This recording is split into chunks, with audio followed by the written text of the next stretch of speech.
Are you ready to tune in?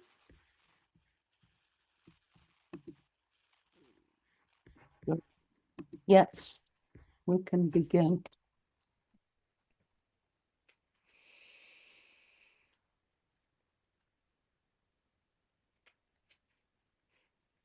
Shall I start or will you?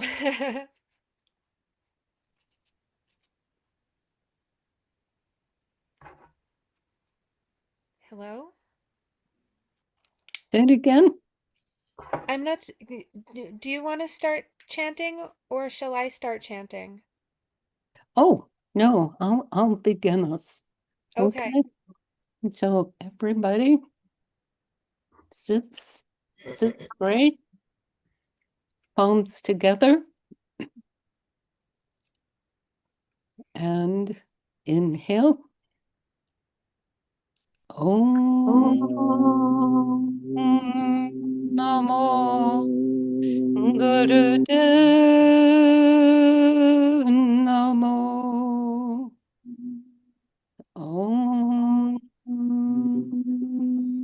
Namo Gurudev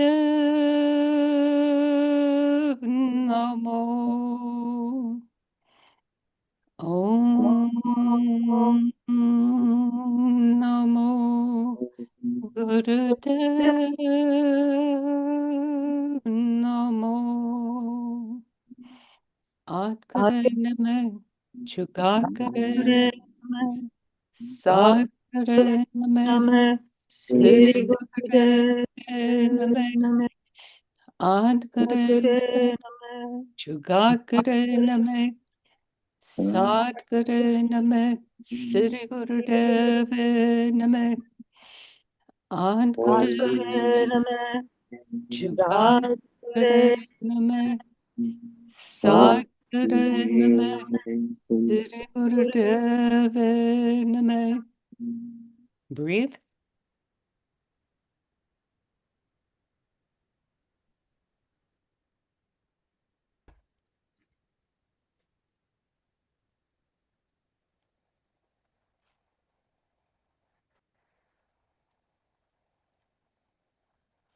Okay. So, Japa Saraswati, can we Yes. see the, what do you call them? The chat? Oh, look at that. Are you There we seeing go. my screen? Okay. Yes. Here, I'm gonna enlarge this and um let's begin. Okay. Okay. Can you I make it kind of bigger? I made it pretty um let me see. Let me see. Oh, wait a minute. I can do that.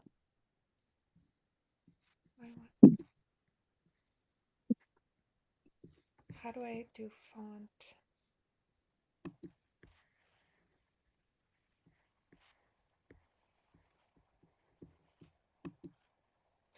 No.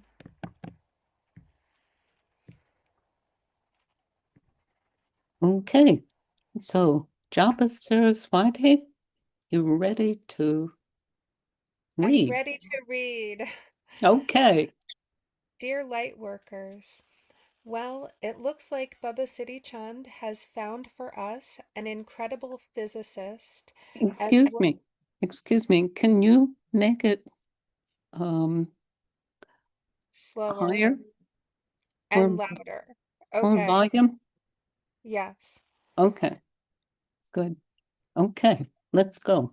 It looks like Baba Siri Chand has found for us an incredible physicist as well as listening from great ETs to help us understand what is happening from our Aquarian shift and how to continue to prepare for us. You know, this is not just a sort of thing that finally gets over a few years, now just after a world war, etc.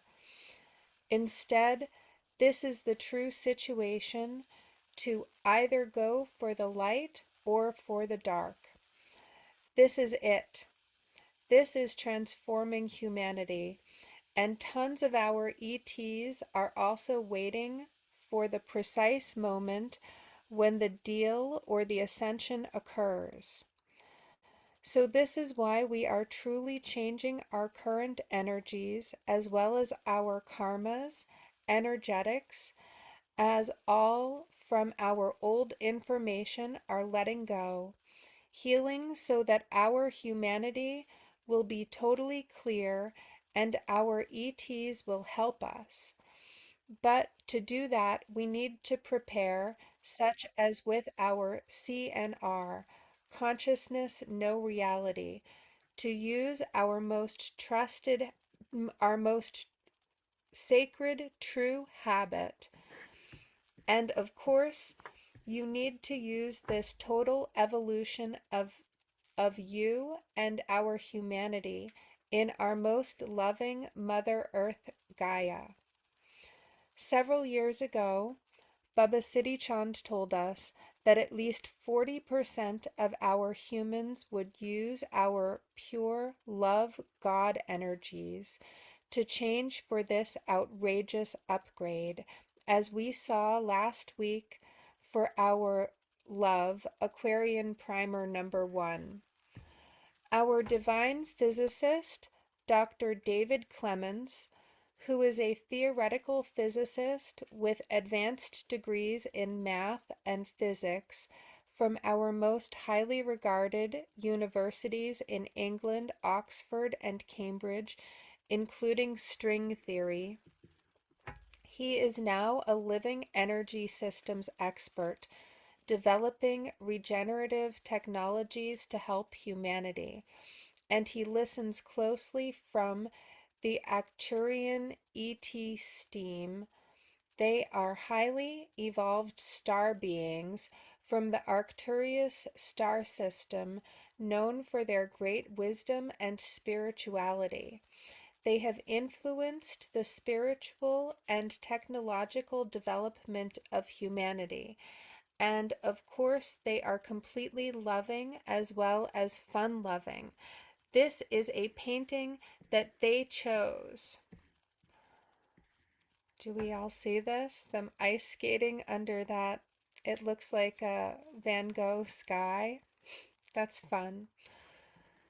Now, because of this video, so we're going to watch this video. We're going to watch the first 33 minutes of it. David Clements' Advanced Study in Mathematics and Theoretical Physics with Professional. Did we already read this? Oh, this is the definitions. So David Clements is an advanced study in mathematics, theoretical physics with professional string theory physicist with advanced degrees from Cambridge and Oxford universities, UK, and used sacred heart healing from his ET Arcturian team. And Arcturians are highly developed, benevolent, extraterrestrial civilization from the star system Arcturus, known for spiritual guidance, healing, and advanced technology helping humanity with ascension. And then these are some websites, and I sent this to our text messages. Rachamana, if you need them, get in touch. We will send you the links. And here's the meditation. We'll do 1 minute of heart pumping. And let's explain it, because Rachmane, heart pumping is like it's like breath of fire, but with heart breath. So we'll do 1 minute of that, and then we'll do 5 minutes of consciousness, no reality, which is strong heart breath, inhaling from the nose for 6 seconds and exhaling from the nose for 6 seconds out the heart center, visualizing it out the heart center, sliding from fear. Oh, we've got somebody coming. Sliding from fear, no reality, no thinking, no everyday self, only feel, just be. And then we'll spend another 2 minutes to take notes to become awareness and use our everyday self to understand what happened. Lots of love from Siri Gian. How do we like it, everybody? Oh, we lost Siri Gian. Siri Gian's the one that fell off.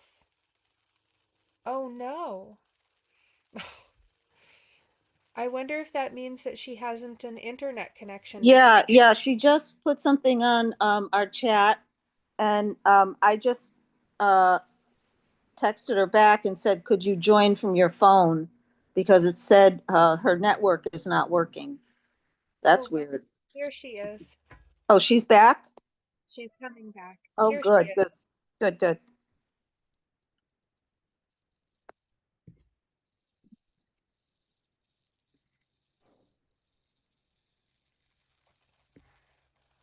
Siri Okay. Gian. How's it going? We just finished reading the queue and we were gonna talk about it. Okay. Does anybody have questions or understanding of this of our meditation cue for today?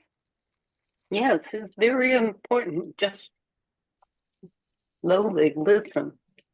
Is there anything that you need anything about that? I need more clarification on heart pumping. It's not breath of fire, right? It's heart breath, but with the Well, focus on the heart. Is that right? um, Japa Saraswati, can you just tell her that? It is like Breath of Fire, um, and but it's also layered with heart breath. And sometimes some of us want to get spicy and we'll add some ego eradicator thumbs in there. Um, so it's really powerful. It might take a minute to sync up, for the breath and the heart breath, but it's pretty righteous. Okay. So we have CNR, which means, oh, this is from Baba Siri Chand. This is from CNR, Consciousness, No Reality.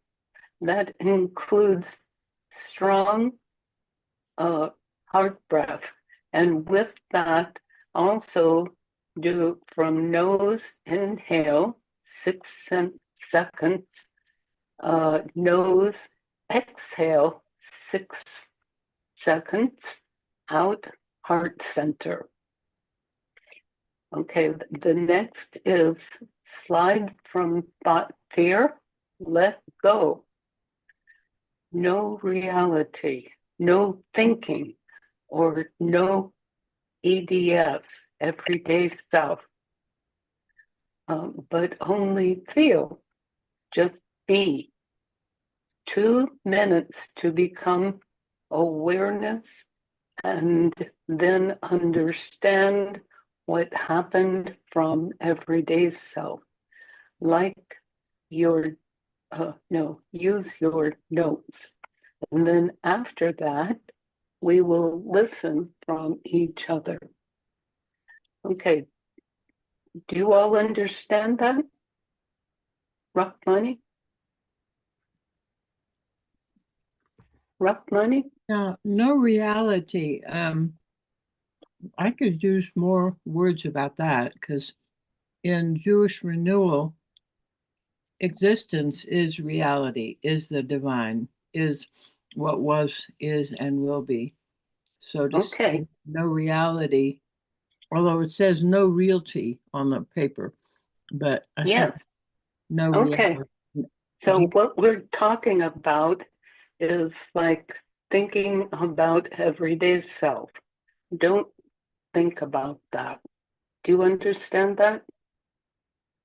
uh, Be totally present, yeah. just total neutral. Okay? So that word is no reality. It's not no realty. Realty sounds like real estate. Oh no, it's definitely not. Okay. Okay, good. So you got that?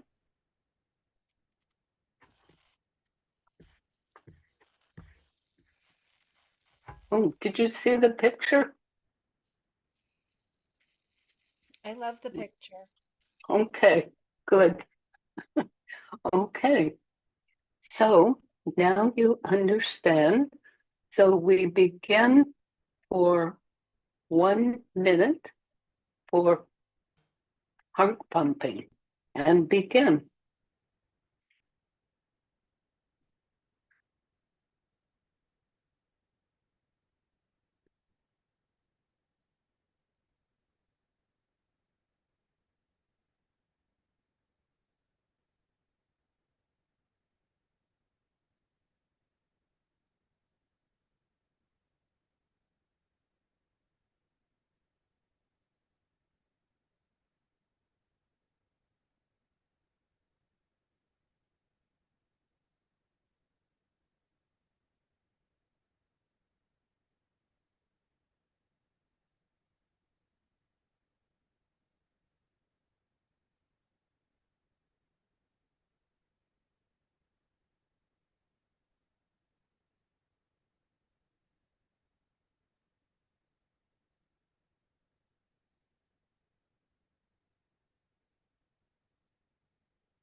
Now begin heart breath.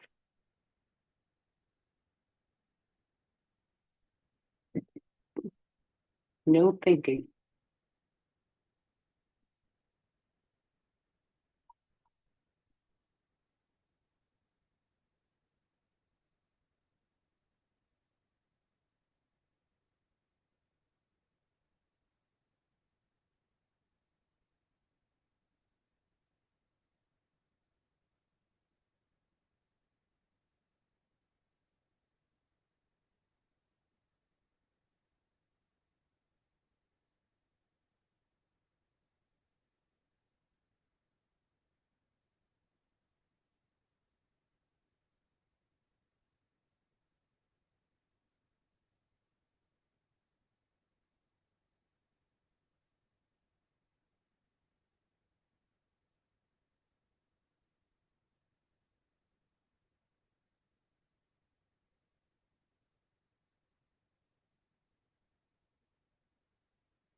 Inhale. Exhale. And also, I goofed because we didn't have the video. Okay, so let me just ask you, did you first have some feeling or ideas already? Aagia Pal? That, I'm not sure about the video. that's right, because I didn't talking about the video. Okay, well, maybe we should just start right now. Japa Yeah. Saraswati? Let's do it. Okay, okay, Sounds good.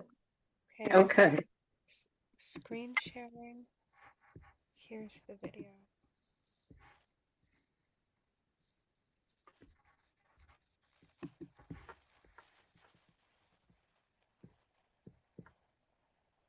Have more sunspots than you. What are your tricks? The lining of your gut is your skin turned in. I must not be logged in. Hold on one sec. Oh,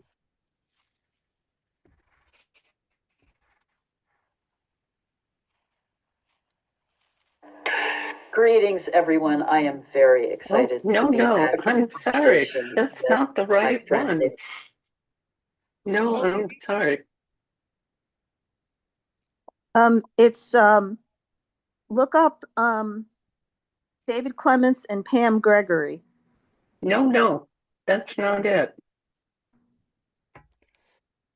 Is this the one that you sent me the link to? It's 1 hour, 6 minutes, and you wanted to show the first portion of it? It's not this one? No, wait a minute. Let me find it. I think it's the one with Pam Gregory. No, No? it's Oh, not. okay. This one.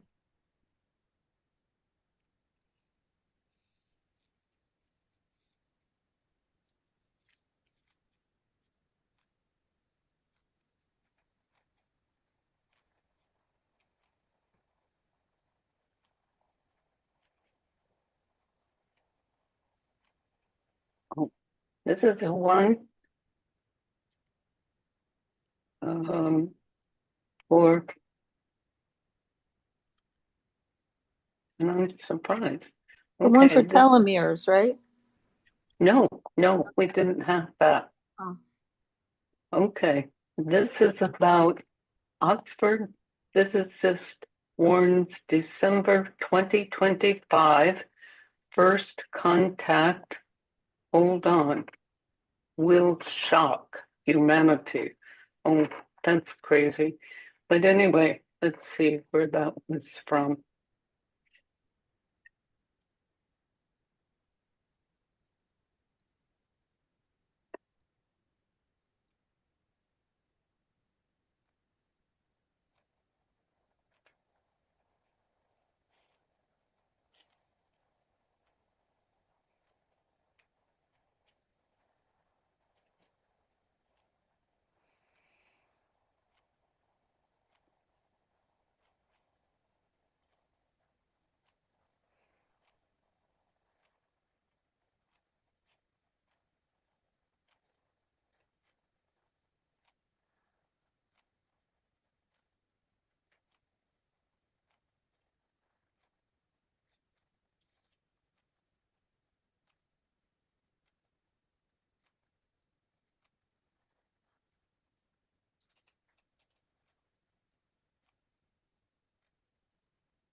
That's it.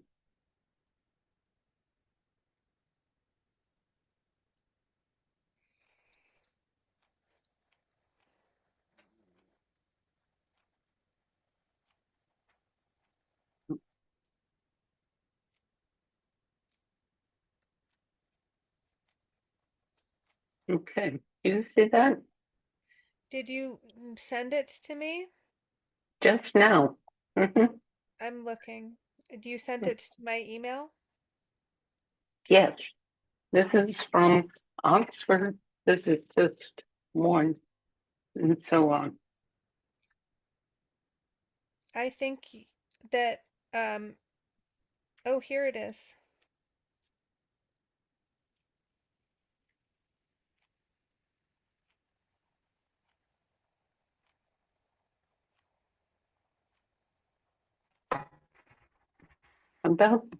There were three people.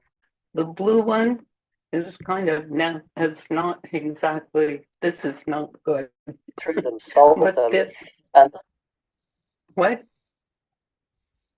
The video was just playing. I clicked on it and it just started. Okay. You want me to start it from the beginning? Yes, please. Okay, here we go. we're coming close to the time when they are going to show themselves. The more people make more choices to go inside and expand, the faster this is going to come. There are so many, just uncountably many civilizations that are eyes on here right now. The information they're giving me is humanity is on a beautiful, very, very prominent timeline. They did talk of a series of waves that are going from this time, beginning of December, all the way through till the end of 2026. Humanity is a mix of profound components of different DNA packets from different advanced civilizations. Different ETs saying that the human body is going to become this immaculate receiver, transmitter, and transducer of the most profound living light energetic. But to get there, we've got all these systems that are going to come back on. That's part of this ascension process. The teams very cheaply said, we're not spoiling the surprise, but let's go into it a little bit as much as I know. Well, the source intelligence within me, do you have a message you'd like to share?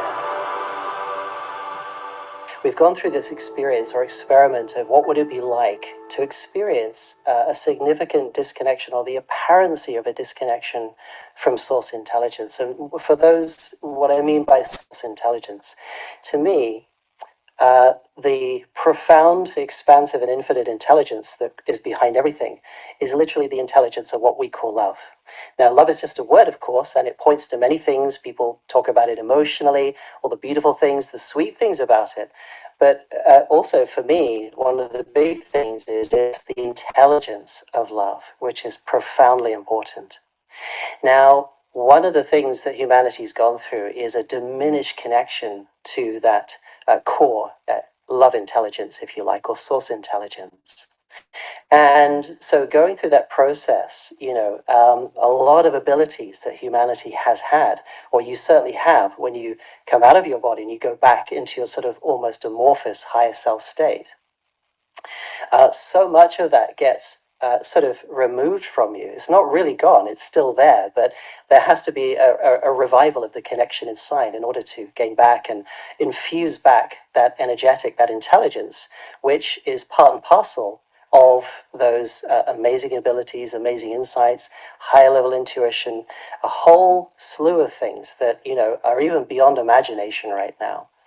And one of the things which is really significant to me and has been really in the focus from my high self, the teams I work with, and source love intelligence, is that humanity is being given this opportunity to get back its connection, its deep, full connection with source intelligence, and infuse the human body with the higher self.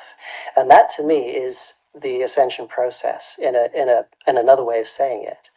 And what that means is your body becomes acclimated or synergized with the higher self, the source intelligence.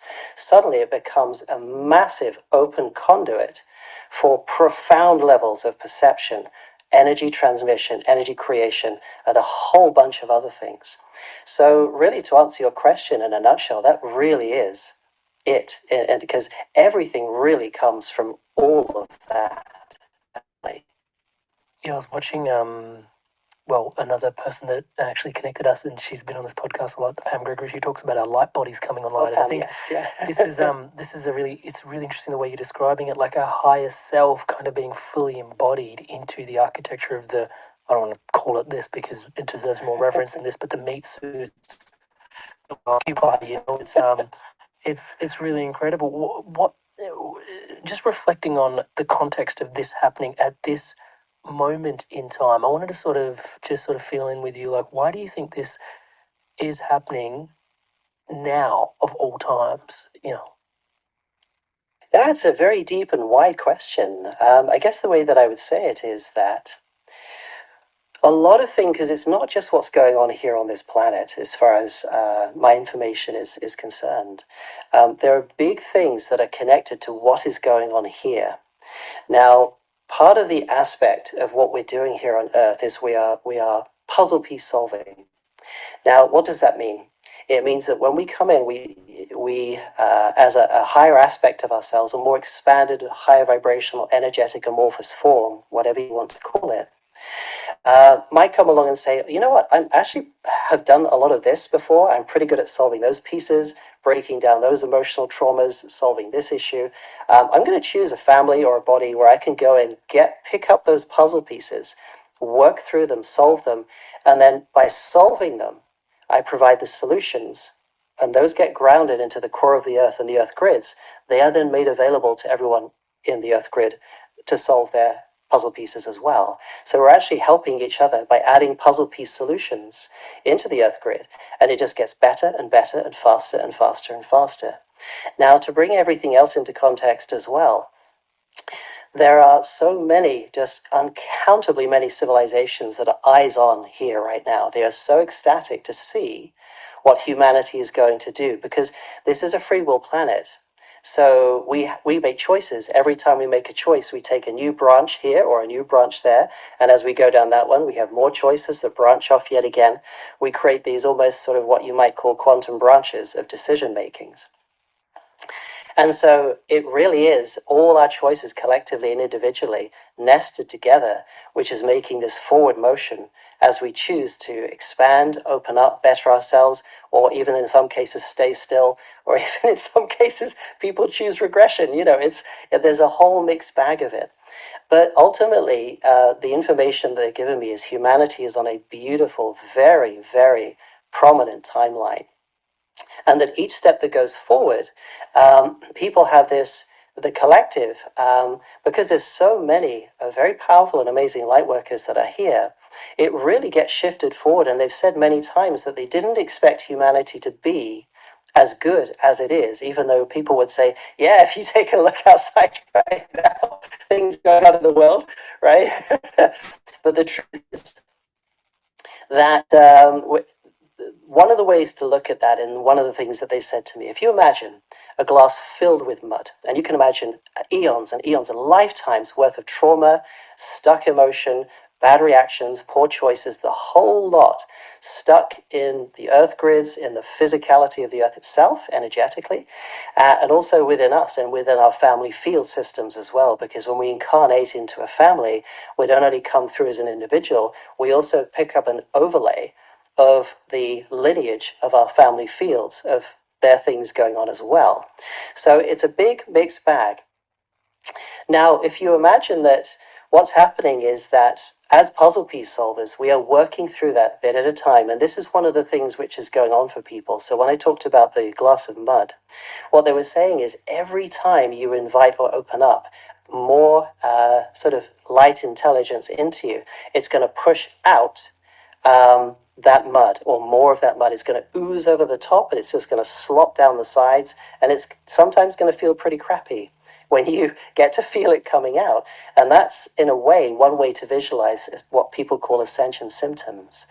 And now it's not just us that are going through it. The earth herself has had to expunge a collective layering of all this dross for thousands and thousands of years. And so when that comes out, people who are susceptible to it and aren't stable or centered, it makes them go a little bit sort of nuts. They do all sorts of crazy things. They act it out. and they can get aggressive and reactive and so forth. And so the sign of a lot of things happening the way they are is actually intimately connected, almost one-to-one, with the outpouring of this old, antiquated stuff that has just been stuck down there for a long time that has to come out. And so in a way, in a positive note, it's actually a good indicator that things are moving, they are shifting, and they are coming out. And so this is the result that you see. You know, a lot of the things, the so-called conflicts and everything, that's really old energy playing itself out, you know, through different patches of civilization in different areas, depending on the historical energy, the lineage of energy in that particular area, and the people who have come in with certain energetics from their own experience of past life lineage, their family field lineage. There's a lot of layers that come together to make that up. So the way I see it, and the very prominent message and sensation I get from source intelligence, my Arcturian teams, and the teams as a whole of my higher self, is humanity is doing exceptionally well. You know, this has been a very difficult, let's call it the human experience, of the Earth experience. And we are moving through it far faster than they expected. You know, given, say, 10, 15, 20 years ago, we weren't expected to be this far ahead. So it is, in fact, a very, very positive message for sure. There's a lot that I want to unpick in there. But one of the key, one of the key things, though, I think that is pertinent to make this podcast super practical is there is. I love the visual of the glass of mud. Well, don't love it because we're going through a lot because of it. But you get my point. Is it just helps contextualize everything, and as more light's coming in, more of the mud is big, and we're kind of going through it. And as you mentioned, the Earth is going through it as well. So there's a lot of movement. Yeah, there's a lot of movement. And I guess the question that, you know, so many, because we're talking about it contextually, but then when you apply that to someone's practical life, it can be so overwhelming with the amount of movement that's practically happening in the day-to-day for the individual that's listening to this podcast. Yes. In and amongst this much movement, guidance for centering, I'd love to drop in there because I think that really is where support is required for the individual, because I'm sure the more centering we can afford, the more movement we can actually tolerate and handle. But it is counterintuitive when there's so much moving. Most of us wants to move with the movement as well, because it's like, hey, there's a shift happening and I'm moving with the shift. Can you see the rub in there? Can you help us clear that? Yeah. It might be a little bit of a long answer, but I want to do it that way to give people a really good feel for what is being said. Thank you, David. So let me draw on my own experience of having gone through this. So as many of you know, in the past interview I did with Amrit, my background was very intellectual, way heady. I was like, I couldn't let my mind sit still. Like the most premier universities in England. I mean, yeah, people have to check out the last episode. It's been so well loved, yeah. So what happened there was, having gone from the very, and I'll bring in the context of why I'm giving this from, you know, the point of the question that you asked, and that is, I found it profoundly difficult from a very head-centered, background and the places that I've come from, to be so incessantly thinking, analyzing, to suddenly being thrown into this world of energy sensation. You know, and the way I think of the word emotion is emotion, energy, motion. It's your ability to feel the motion of energy. Okay, it's a sensorial ability that you have, you know, your ability to sense the movement and dynamic of energies, whatever they are, whether it's yours or somebody else's and so on. Now, the trouble with being very head-centered is that everything is grabbed by the mind and it wants to break apart everything, put everything into its compartments, shelve it, do this, and try to handle it. And that's a key word. That's one of the most difficult things that prevents people from centering, is the way that their mind tries to handle the situation that they are in. That, if I can just figure the psychology out, if I could just do this, or if I could just, work out these bits and pieces. But the very, very key thing that I've found in my life is not to do that, is to just practice the art of no thought. I know that sounds very counterintuitive, what people might think. But the reason why I say that is the core intelligence, that when I spoke about the love intelligence before, the heart intelligence is profound. There's, intellectual intelligence really doesn't hold a dime to what source or heart-centered intelligence can do. But the trouble is that as a society, we have been trained from the word go to think, analyze, plan, and then run your whole life that way, and including handle your feelings, handle your reactions, handle all the things around in the world. Now, the mind itself is a beautiful instrument. There's nothing right. It does have a very beautiful function, but it's been overused in a way that I believe, is not really supposed to be used. Now, coming back to centering, one of the things that is most difficult alongside that is because people don't breathe rhythmically. And rhythmic breath, let me just explain that one. Rhythmic breath is your own unique rhythm of breathing. It can be as deep or as expansive, as slow as it feels the most joyful, the most restful to you. Now, what that means is there's a particular rhythm of breathing that your body, your whole system as a whole, at any given moment, finds the most optimal energy in, energy out as you're breathing.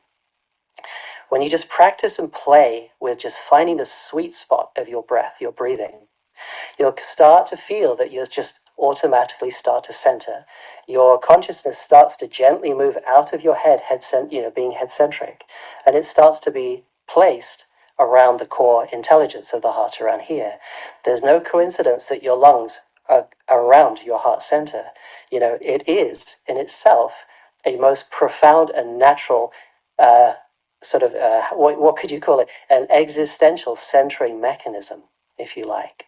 But the key is it's not about forcing the breath or maintaining a kind of controlled or contrived breath. It's feeling the sweet spot that is unique to everyone, the sweet spot rhythm.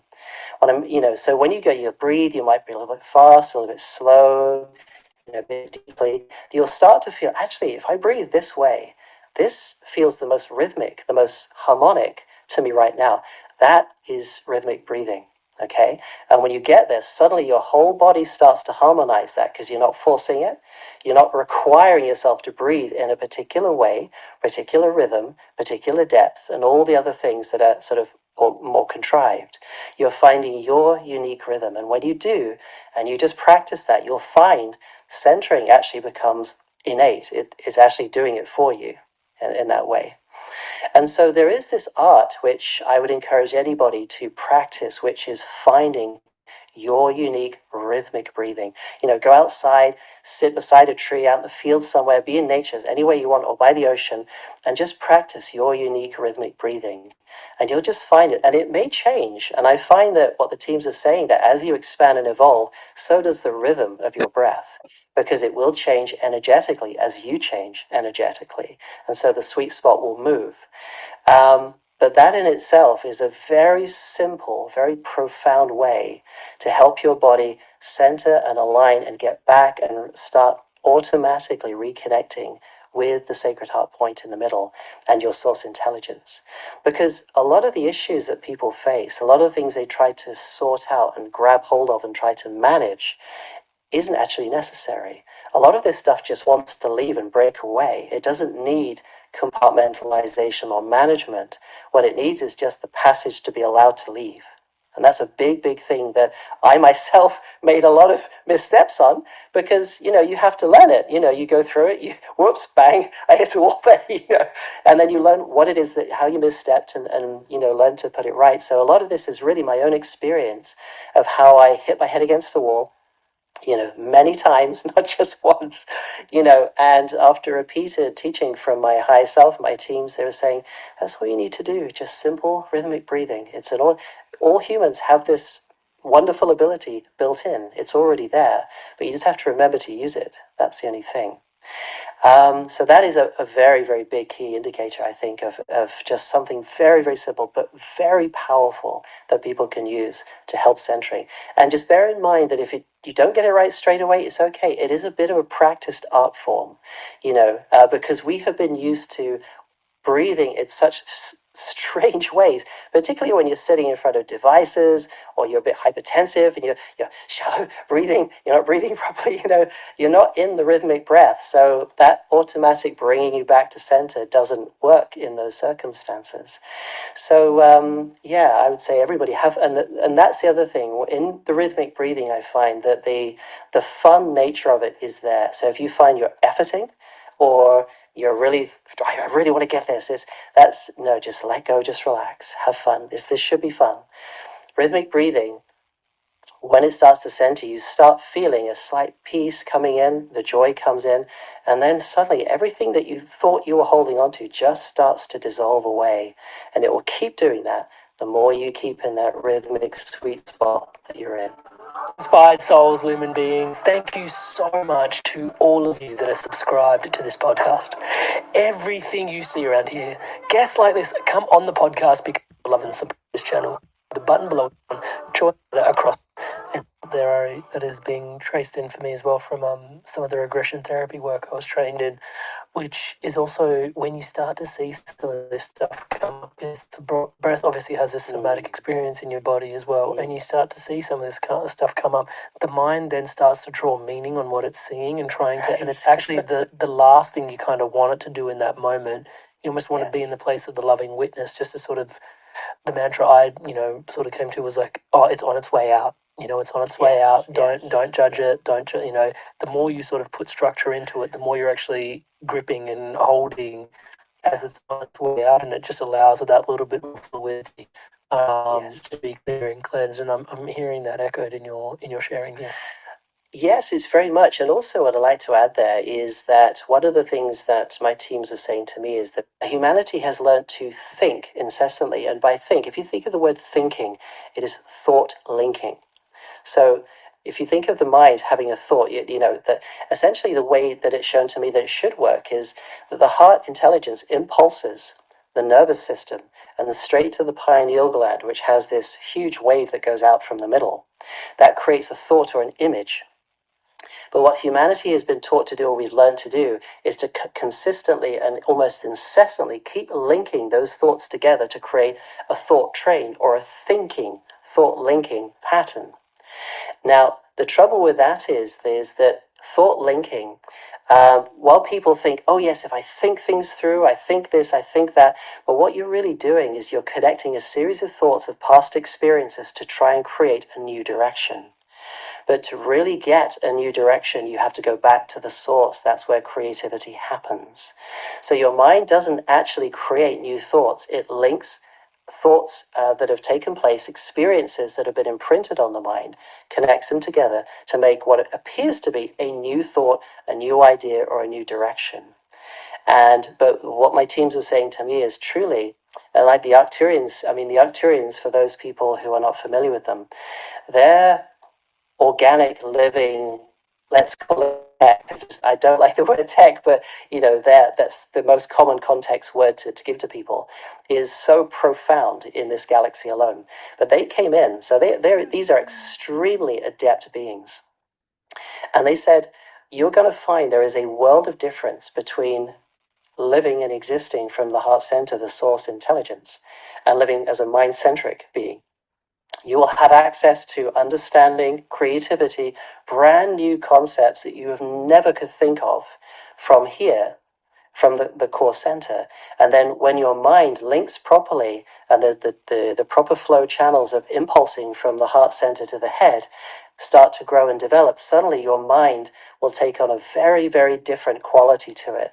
So instead of incessantly thinking, it's going to become this immaculate image generation device, if that makes sense.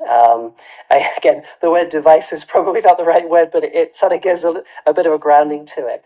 But I feel that that's where the human form or humanity is being given the option to go to.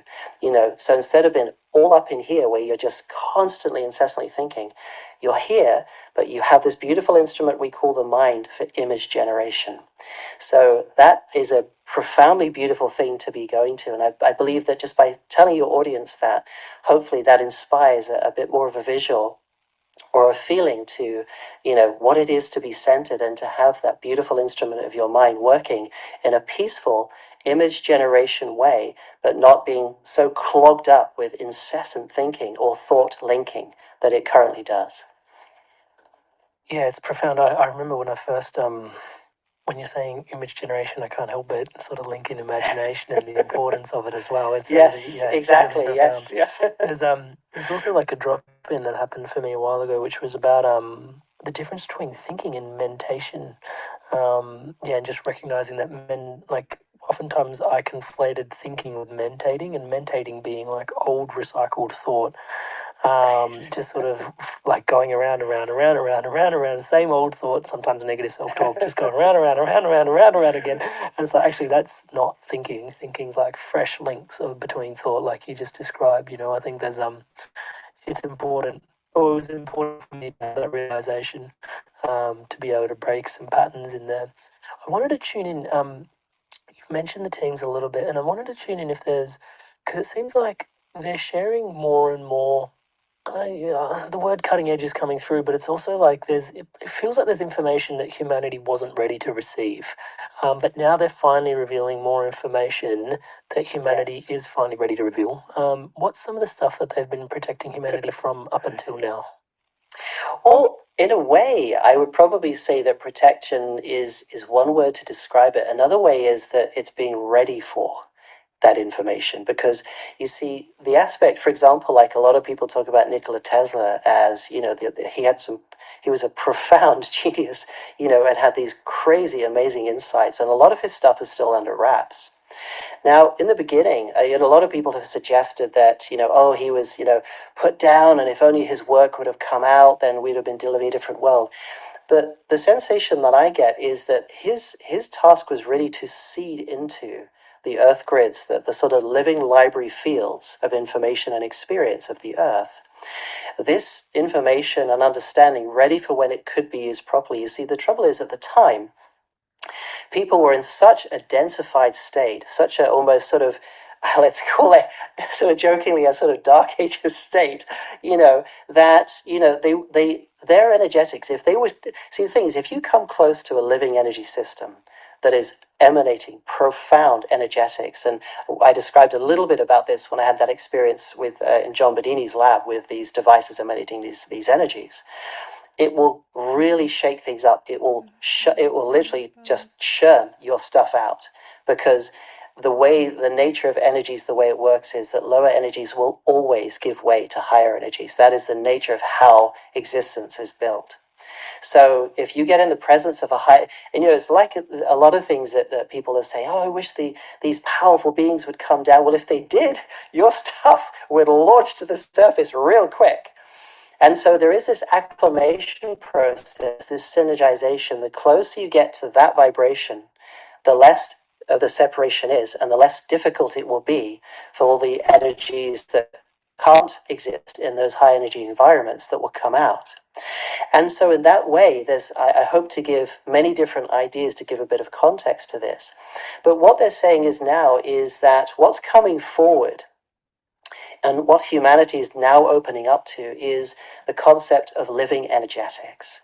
And what that means is, science at the moment is, and having been a physicist, and I do still use physics in my research at the moment, is that physics teaches that, or looks at everything as if it's literally a dead, fixed structure that just when you look at the nuts and bolts of it, or you put it together in a certain way, you can map mathematically its behavior, even predict its behavior to a certain extent, and so on.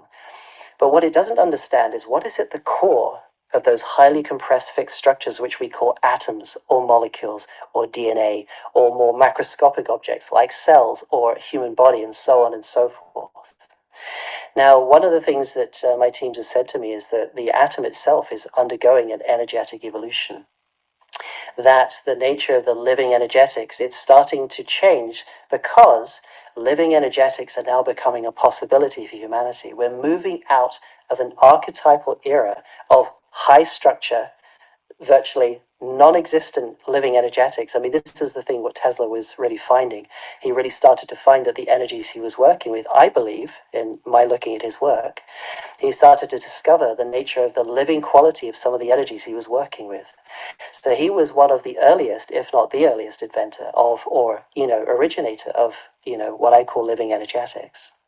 And the Arcturians, these very advanced beings, their ships are living vessels. They're living light vessels. They're not clunky, how could you say, highly structured mechanical metal slabs stuck together. Or it's not like that.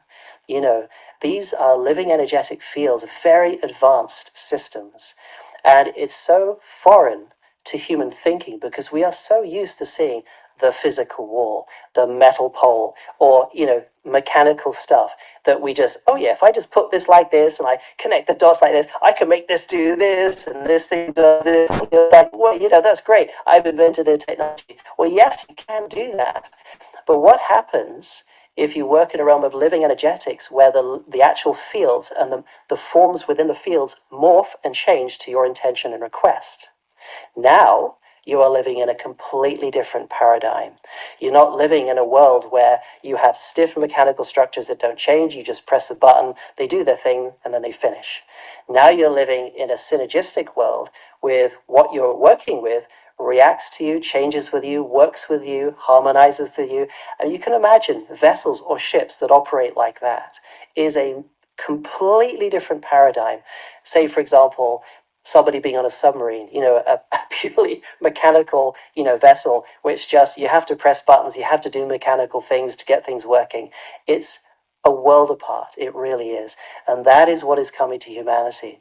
And it was only really possible, on the contingent that humanity was able to infuse more of their higher self, their source intelligence in, to allow that to be a possibility, because it's really the one and the same thing. So, because the source intelligence is behind every atom, it's behind everything within the universe. It made the universe and every other universe that is. It's in everything, But when it gets compressed down and we get this experience of third density or even, worse, everything becomes so hyper compressed. It now behaves as if it's a tightly bound energy packet that has these limited mechanical things where things bounce off each other, do the usual classical physical things that we see them doing.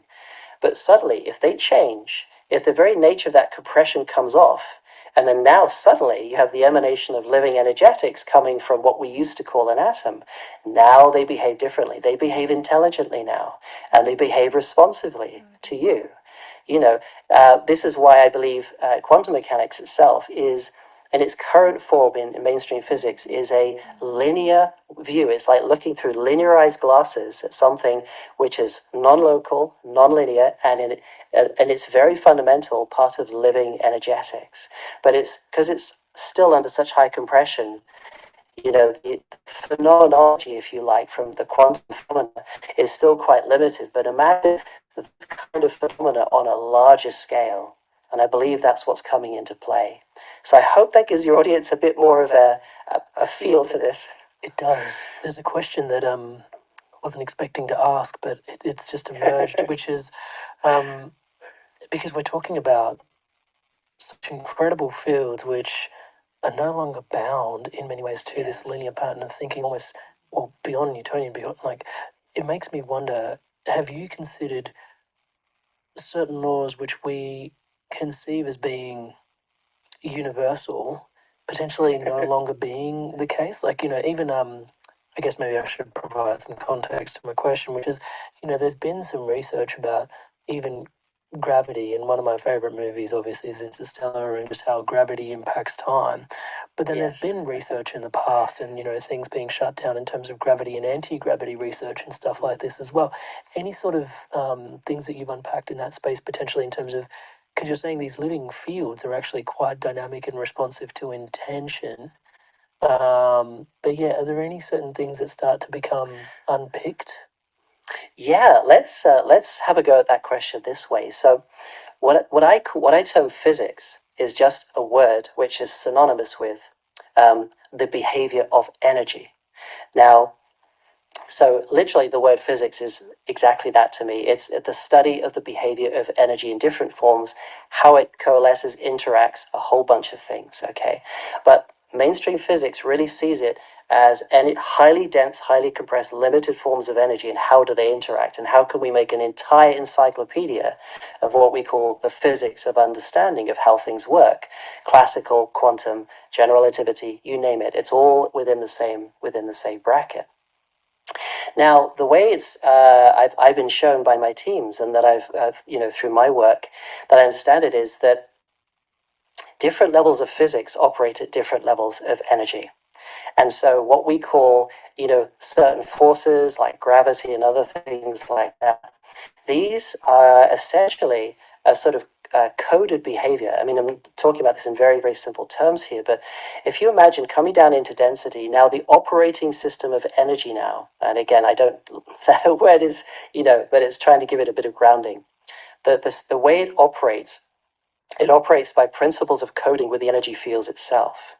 Now, when you transform and you expand and you take those fields and they open up into living energetics, suddenly you are no longer bound by the physical principles that were present and there within the coding under that compression. So now, instead of being bound by certain laws, you can now amorphosize them, you can change them, you can do different things with them. So this is one of the things I feel that Tesla had found, that when you do certain things and you really ramp up the vibration and you get energy really going in a certain way, suddenly new phenomenology, new physics, or new energy behavior starts to come into play that isn't present, doesn't show itself under normal energetic level physical conditions. Okay, and so this is where we're learning to expand. It's learning to understand the very nature of energy. Why does it take the form? Why does it move the way it does? Why does it behave in a gravitational or electric or magnetic way, or etc., etc.? Why does it do that? And is it possible to really go into the very core of where that coded operating energy system is and change it? And I believe that's where these advanced civilizations, that's what they do. They have access. You see, the higher you go, the more access to that you get.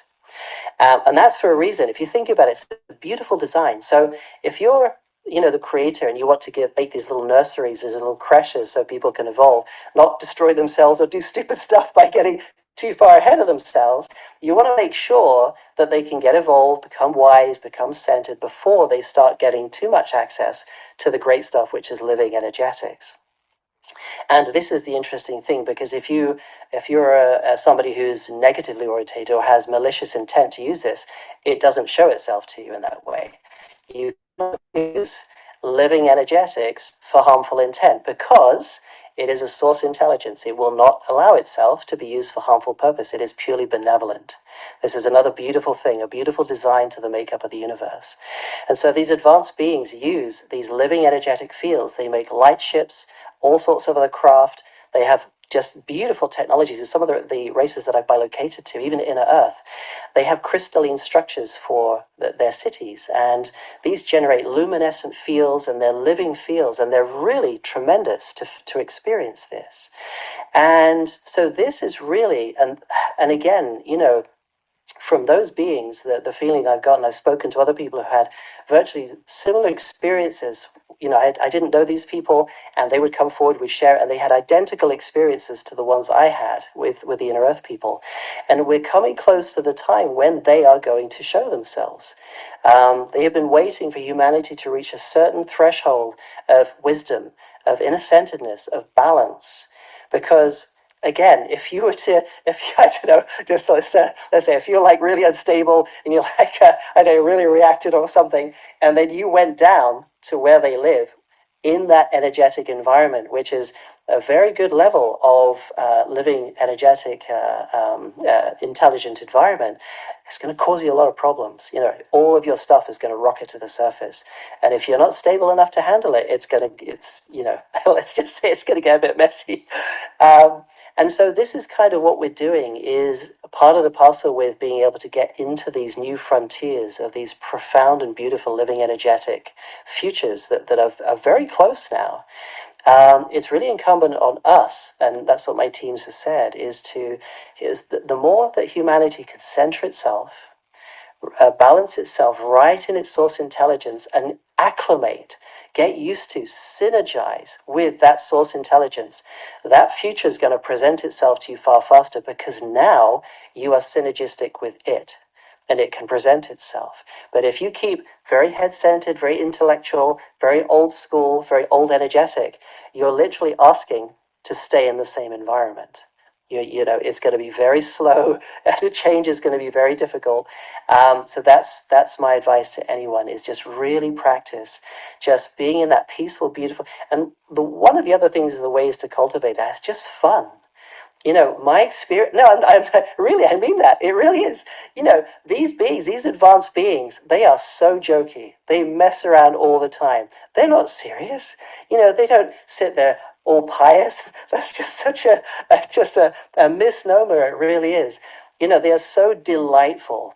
You know, they're so loving and kind and sharing. And there's not an ounce of seriousness that I think of them. You know, they're always poking fun, you know. So, but in a lighthearted way. And that is the nature of source intelligence itself. You know, source intelligence or love intelligence is literally the epitome of playfulness and joy. It really is. And the more you can get in that space, have fun, play, just break out of this, because seriousness in a way is the language of the mind that is overthinking, incessantly thinking. But when you come back into the heart center, it becomes joyful. You become relaxed again. You start to find the truth of who you really are. Now, these are all words that I'm saying, and they won't have much meaning to people until you start to practice and actually get the feeling for what it is that I'm saying. Because you just have to walk that path. You just have to walk through it and get, I get it now. Yeah, this is fun. Life should be delightful. It should be fun. It's not about being serious. It's not about being super serious, focused all the time and stuff. Because when you're open and you're receptive and you're in that source intelligence, the ideas that come to you and will come to you for new innovations, new directions, new possibilities in your life, solutions to problems that you may be experiencing as things are coming out, they'll all just present themselves to you. But while you're tightening up and while you're serious and while you're contracted, it's like holding a pipe and really holding it tight. I want to get some water out here. Come on, get out. You know, you might get a drop, you know, but it's going to be really slow. So that's the thing. One of the beautiful things I like to say to people is the more you can just allow yourself to have fun, delight in your life, delight in life. Don't get wrapped up on everything that's going on outside you. It's just making its move in the way that it's doing. It's unfolding. It's going through its process. Come back into center, have fun, enjoy your family, enjoy your friends, enjoy what you're doing, and just have fun. That is a significant step. I cannot overemphasize that enough.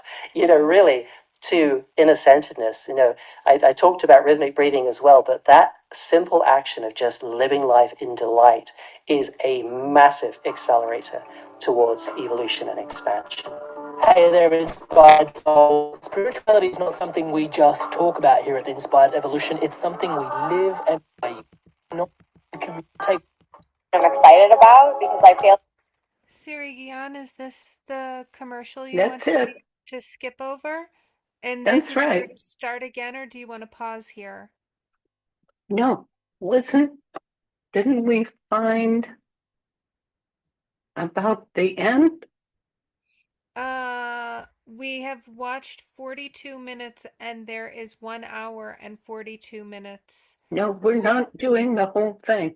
We're doing, okay, we can quit there. Quit Okay? here? Okay. Okay. So, do you remember from last week about the Aquarian Premier, #1? Do you remember that? Yeah, it was a huge message. Okay. And remember about what Baba Siri Chand said about our heart breath. Do you remember that? What did he say? About the red ruby crystal. Yes, I bought a red coat because of it this week. Exactly. And this week we had what do you call it? The Physicist, and it was the same thing, right? Do you all remember that? Yeah. Okay, so we'll talk to you a little bit more, but now is the time for CNR, consciousness, no reality. So let's begin again, I'm sorry, for 1 minute heart pumping.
Hello? Satnam, Satnam. are we doing consciousness, no reality? Yes.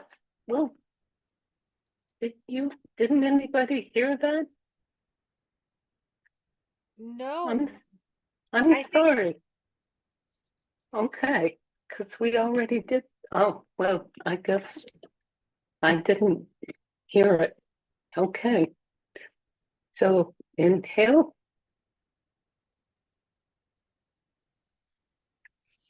and exhale.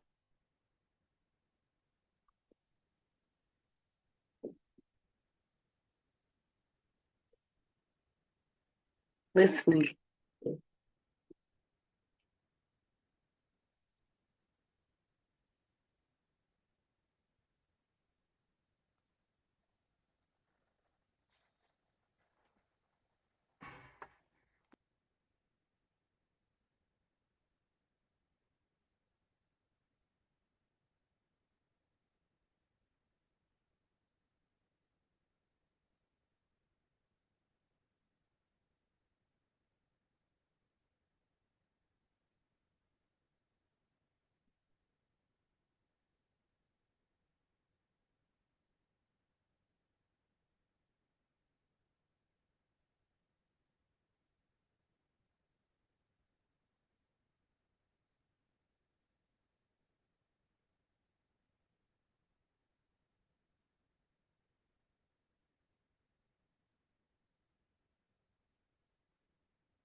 And breathe.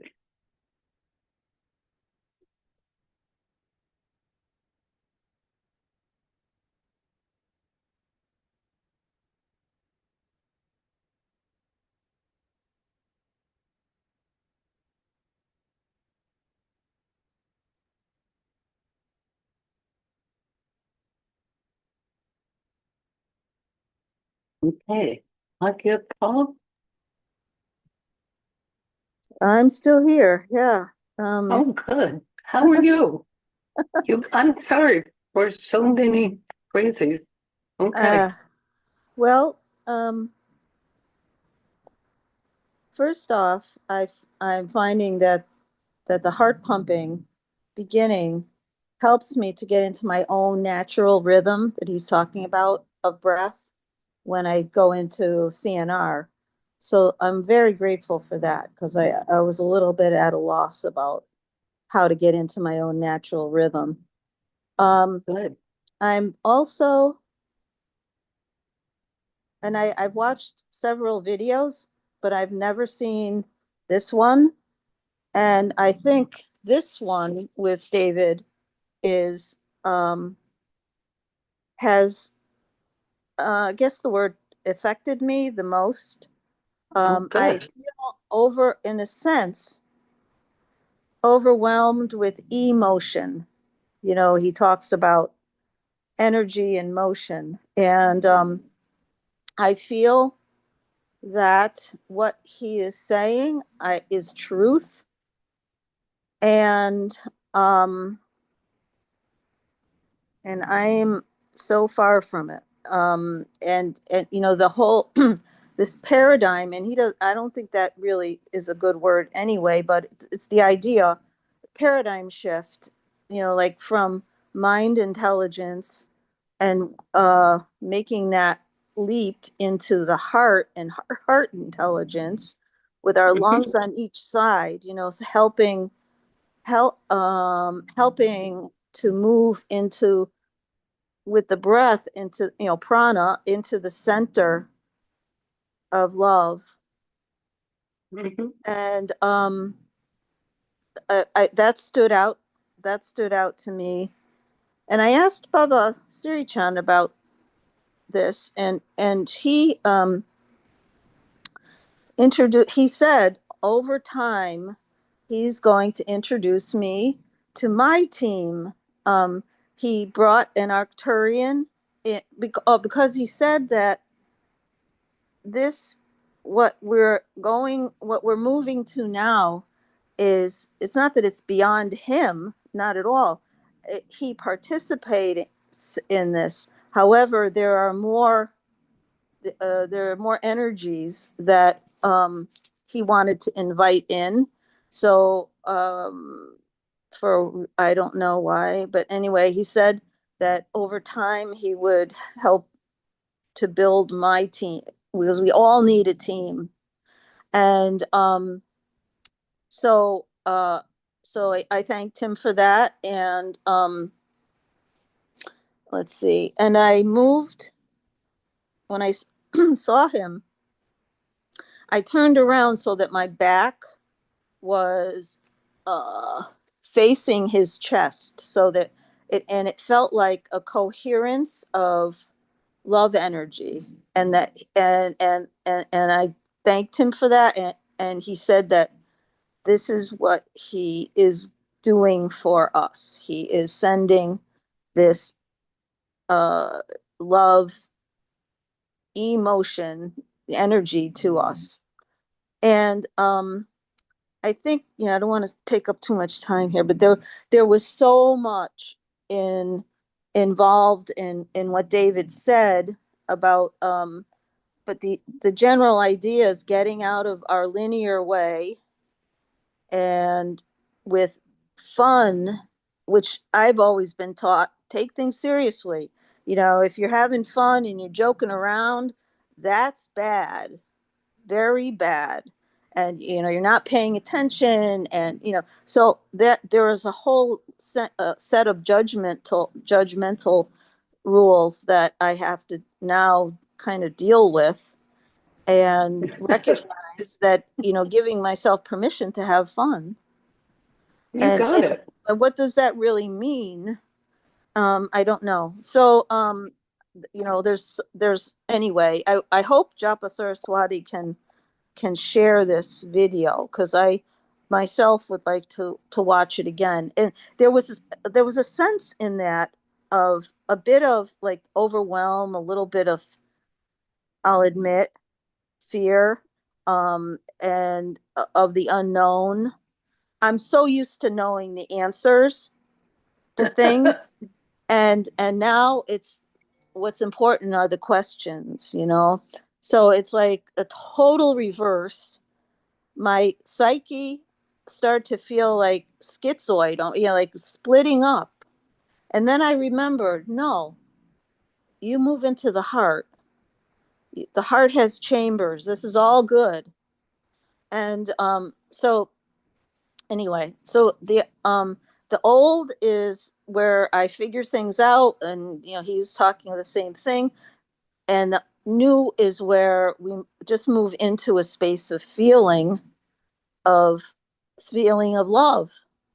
And I think his journey was exactly that he got to a point in his intellectual pursuit where he hits a dead end, or he hits something that he was no longer satisfied. He gets to a place where this is all so ephemeral, so you can't touch all this. And that's how he moved into the 180 of the living energy systems. So that's okay. That's my thing. For me, I'm thinking maybe that's going to be also a movement from 3D to 5D. And the last thing I'll say is I really, really need to stay in heart breath and heart coherence and everything in order to deal with, as he said, all this mud gunk that's going to be coming up and that's already coming up. And not to fear it or to, get like all discombobulated over it, but just to recognize it's something where I've agreed to it and we all acquiesce to it and it's now happening. So, That's it. and we need each other. We just definitely do. Okay, that's good for now. Thank you. Well, that was great. Thank you so much. You're welcome. And then Japa Saraswati, when you, how do you say, when you have the recording on our phone, would you also put this link in the same way? I just sent the video link to our text group. Beautiful. Thank you. I see it. Okay. No, because do the whole thing, because with an hour and 42 minutes, we need that to get that from your home. Yes. Not just this half hour thing, but to listen to the whole thing. Is that okay? Yeah. Okay. That'll be great. Thank you. Okay. Gian Das Prem. Satnam. Wow, Satnam. that was interesting with some deep silence and brother. The allowing to ground before, I think, really helped for deep listening within that too. Listening to these people who are, beautiful people sending a healing message, right? And wow, and time can go by fast in that linear way of it, like seeing that, seeing it just sort of crumble and fall away, so that we have that, ability to go from one place to another within that way of thinking, which is part of the practice. It's neat to see that the yogic practice, the mentioning of breathing and noticing of the breath and intentions that we use for healing, and then how we're able to go deeper into our own experiences, noticing, with the practice, because that's what it does for me. Kundalini, it's like a compression, and for me, I was in the water, and being shown the different factors of water, how it works. When I was a kid, we had these little rockets that we would pump with water, and then you press a button and they go up in the air, and it's so cool to notice that correlation with my body and the way that I'm actually moving air and water and energy within my body, right? The deep message for me was the earth energy, how earth moves through, vortices and passages through the earth and creates certain crystals that have frequencies that hold, right, all of these things that we then put in a box by discovery of our way of moving and our way of learning through the information that's traveling through that energy, right? That we're allowed to create things, and now we've come to a point where we're seeing more. We're opening ourselves up to more with the healing, and then noticing through the species of. And there are species of people as well. If you want to try to group them, and then the explanation. So, and what it came to was use of the proper use, right, of how we come down to that energy, to that way of noticing, and then the 4 valves of the heart and 6-minute rule, right, how it changes 6 to 9 minutes, it switches sides. So and I was noticing within that rhythm, right, there's a certain way that we're allowed to come in line with that. And then when we go further into the study of the body and the mind and working at releasing, the parts of the mind that stick to those thoughts or that negativity, therefore, when we move that energy through and create our bubble and notice our different ways of the energy moving outside of our body and whatnot, right? We've been giving these lessons through the yogic studies that we can go back and look at, the parts of our body and our energy within that. And joining in all of that ways of our each being, like, because we carry an uncountable amount of life inside of our body, inside of our brain, like trillions of cells here, billions of cells here, organisms, and bugs and all of that good thing. So when we get to the point of, letting that go or even forgetting certain things, learning to fall, learning to fly, we get across to that point where there seems like there's some sort of a completion, but then we can find there's another level of where we're learning or where we're traveling from and to, with that whereabouts can also be within me and with you, where we've been, our memory of travel across and through the water, the sky, the intuition to fly, the, sitting still with that in that 360-degree bubble, or call it an oblong circle or what have you of our energy that we're actually feeling and moving with. So and that was the correlation for me to the cell and to the the atom and moving through that. The visual I was given is a seahorse. What? A seahorse. Oh, seahorse. Yes, the man will carry the male seahorse will carry the babies in his pouch, and what he's poking his head out of the water and he's saying, "Hey, Earthmen, we're sending out a message for them to find out from the water and through the mermaid medicine, to just maybe you can get under there and hold your breath for 6 minutes. I don't know, but." We start at 6 seconds and then we work our way up, but the heart is moving continuously for that way, for that energy to move through us, this deep earth energy, which is allowing this peace for construction and reconstruction, and that we are moving with the earth powers, and they have been seemingly still for more than just a few hours. So it's time for us to pull our hearts together to notice the power that we're wielding within us, that yes, why can't we be accepted as each life as its own cosmos, its own entity of traveling through this way, but created through love, created through that way of creation and recreation, and example of the breath. And for me, just the simple things of going into that travel ability, that of noticing how other items and life around me does that. Yeah.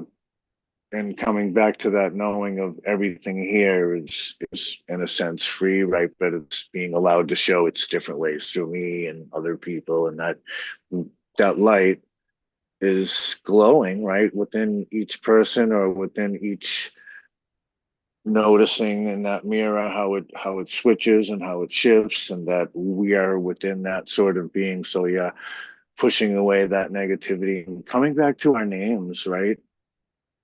What we're doing with that and how we're breathing into our name with the light of our name and the way of our being. And for me, it's coming forward with love and bringing that message through in a sense of light, right? With just a sharing for that way of coming back to that, gathering for food and whatnot, and celebrating that through the water and the sun and the relationships of the flowers. So I'll just continue to use that, and that it has a certain power, right, that goes below the ground, that we have these beautiful crystals, diamonds, whatnot, and holding, if we can have some, for me, it's like I can hold a piece of selenite or a small piece of moldavite, and I can find a way. But I know that those items are also within me. But there is a certain way of handling, and yeah, the celebration of dance and voice, and coming into that joy, yeah, for that freedom of acceptance, and noticing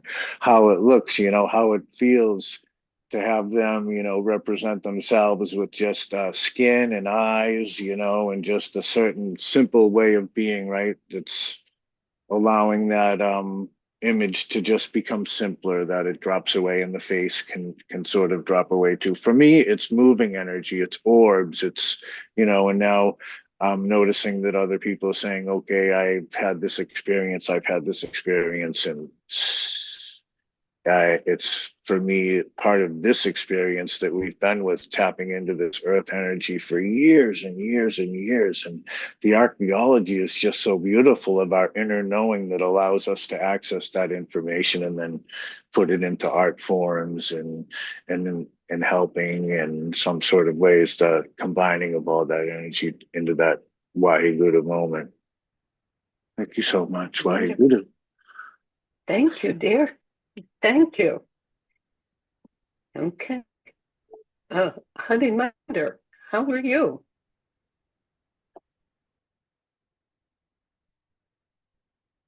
Harimandir, are you there?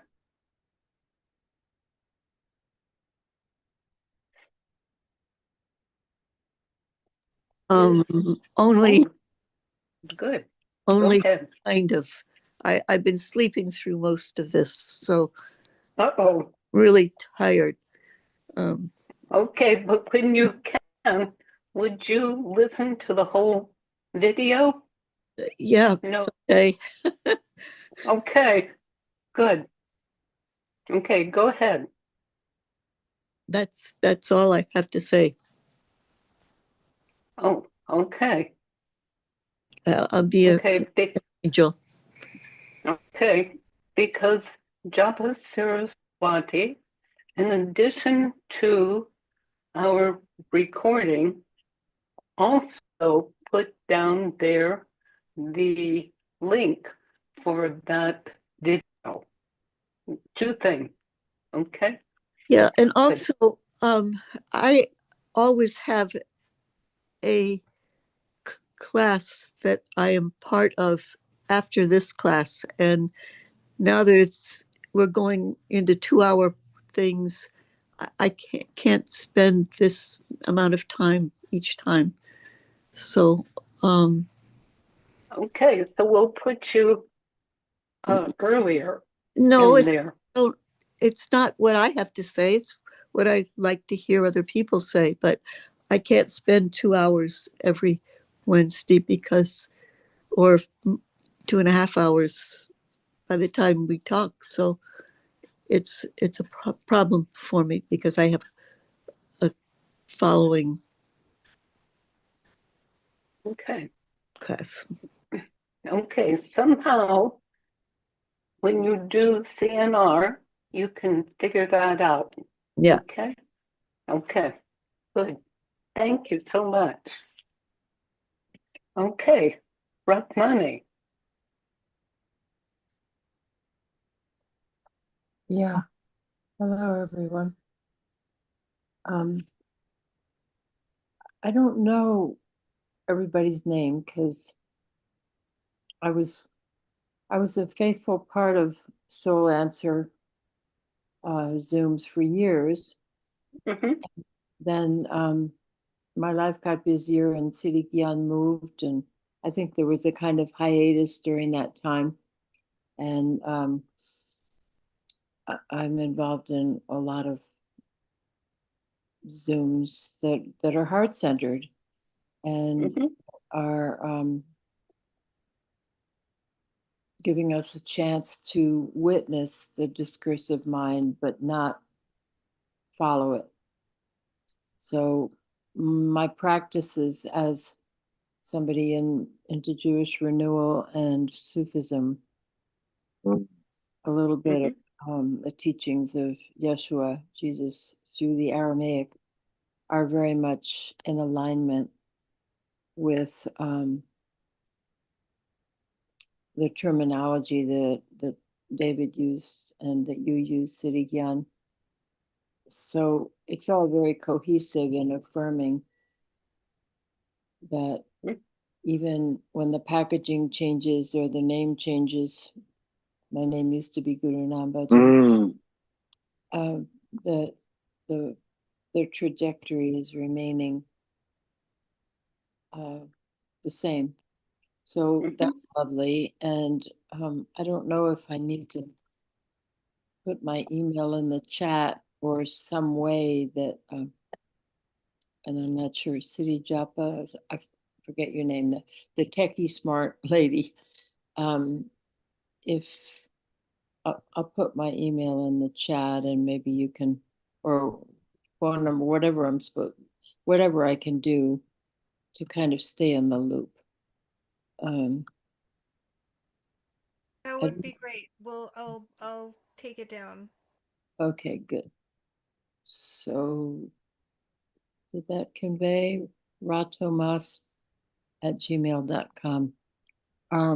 The Tomas in there is somebody that Siri Gian also knows because he was in body for the years that we lived in the same house on Ordway Street in Washington, D.C. back in the 70s.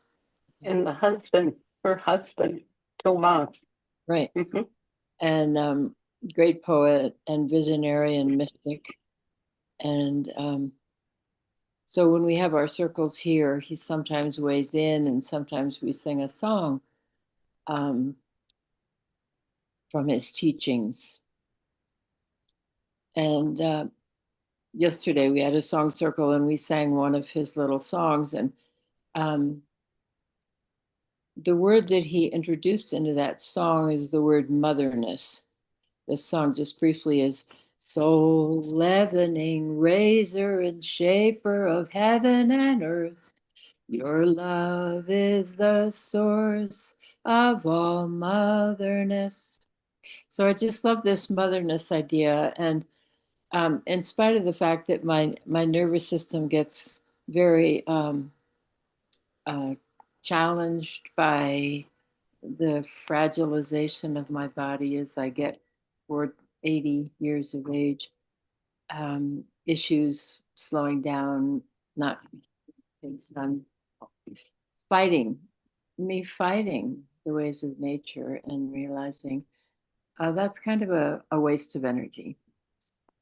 So back to Tomas's words, and this is also true in Jewish renewal and Sufism, to open ourselves to the divine as loving us and having faith in us to be the divine as us. And that goes for individually to be us and also collectively. So my challenge is to trust and to relax. And I like what one of my sisters shared, Aagia Pal, maybe, about fun. What a great challenge for me to learn. Trusting the flow of growth, of process of the divine as fun. It's all very beautiful, and I'm really happy that you all are continuing.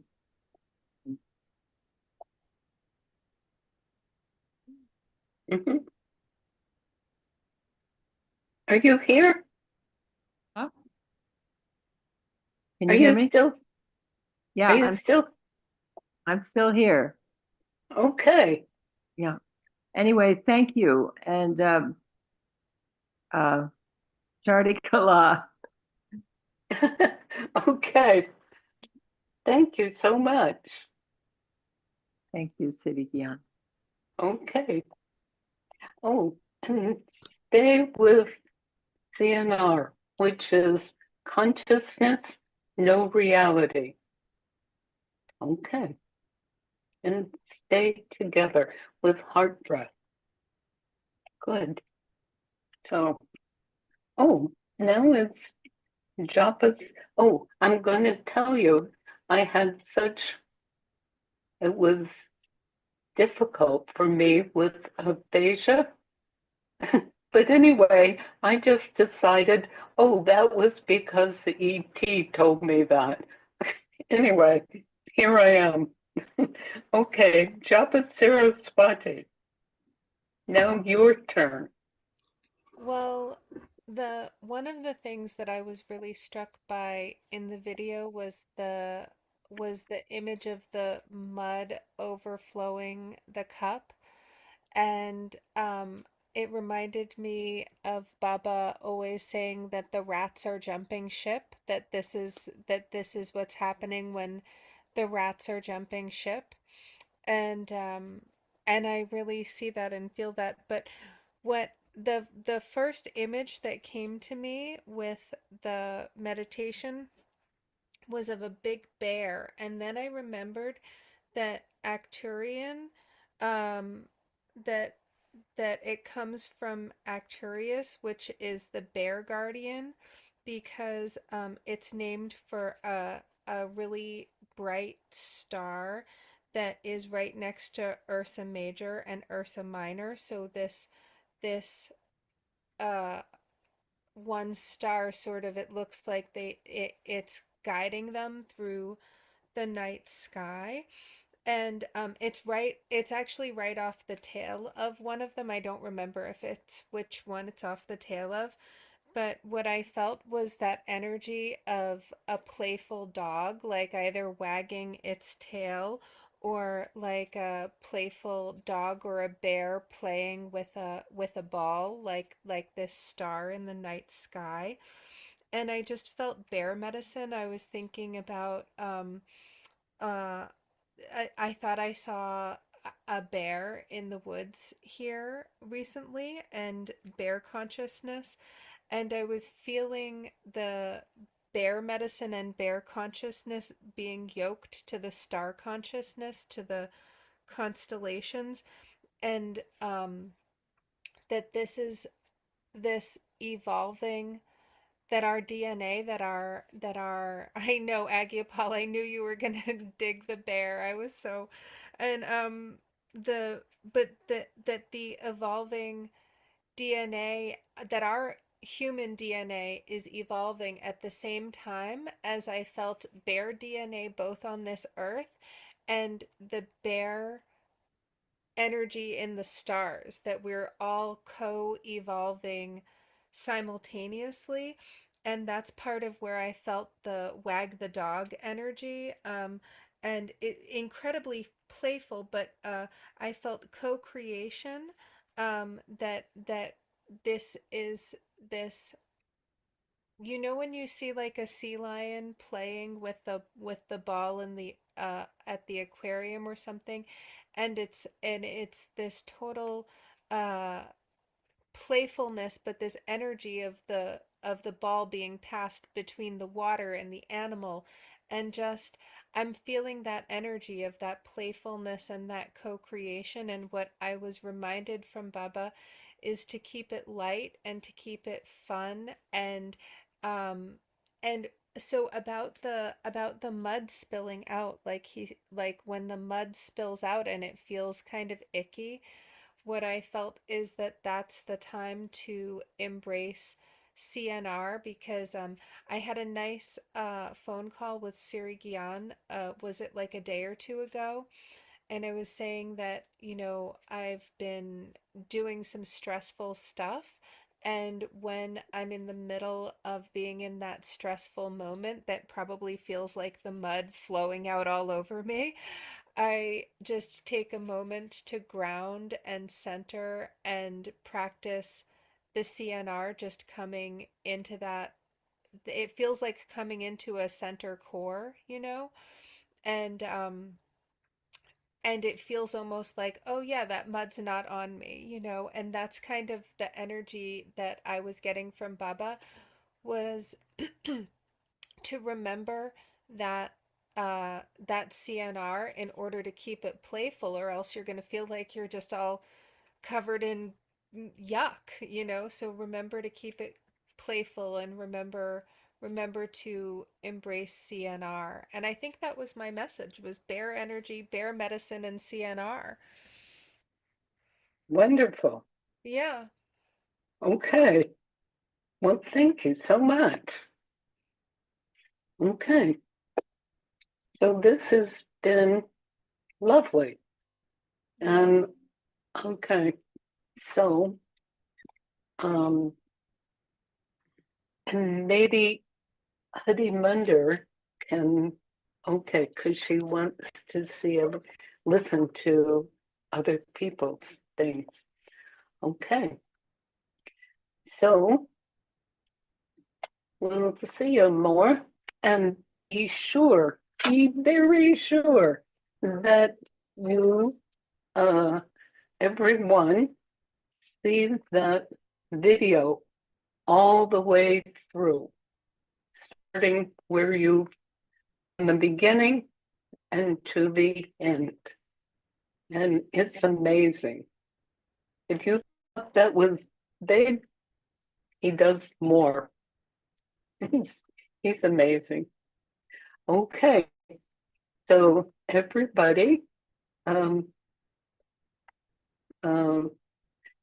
Das Prem, would you lead us for our song? Satnam. Okay.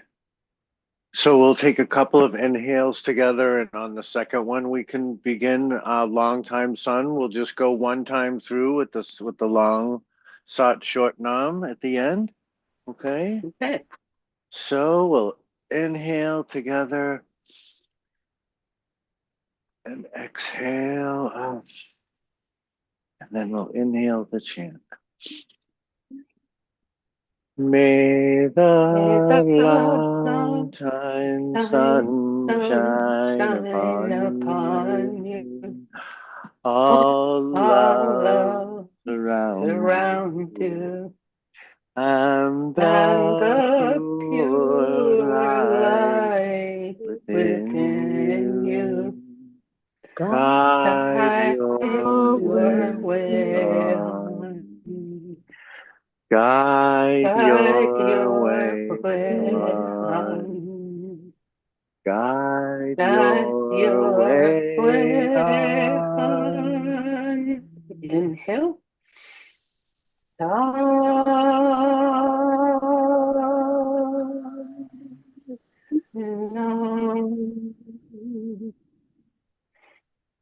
Bless you all. And keep up. God bless you. See you soon. Thanks, everybody. Thank you. Everybody, Thank you. Satnam. Bless. Satnam. Satnam. Love you all.